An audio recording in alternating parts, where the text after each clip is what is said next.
اعوذ باللہ من الشیطان الرجیم، بسم اللہ الرحمن الرحیم۔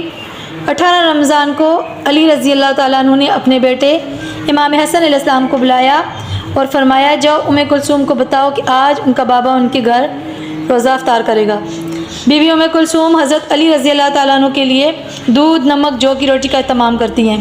جیسے ہی آپ کی بیٹی نے دسترخوان بچھایا، افطار کا وقت قریب آیا اور حضرت علی رضی اللہ تعالیٰ عنہ نے بی بی ام کلثوم سے فرمایا، اے بیٹی، کیا آپ نے کبھی دیکھا کہ آپ کے بابا کے دسترخوان پہ ایک دام سے زیادہ دام ہو، اور یہ تین دام کیوں؟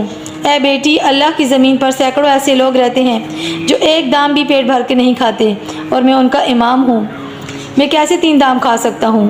ان میں سے 2 دام اٹھاؤ اور مستحق لوگوں کے گھر پہنچاؤ۔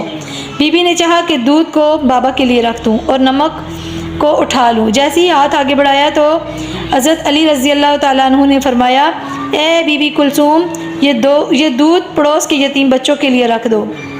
سبحان اللہ!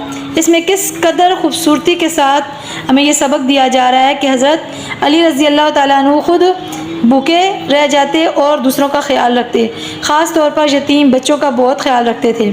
اللہ ہم سب کو بھی عمل کرنے کی توفیق عطا فرمائے، آمین یا رب العالمین۔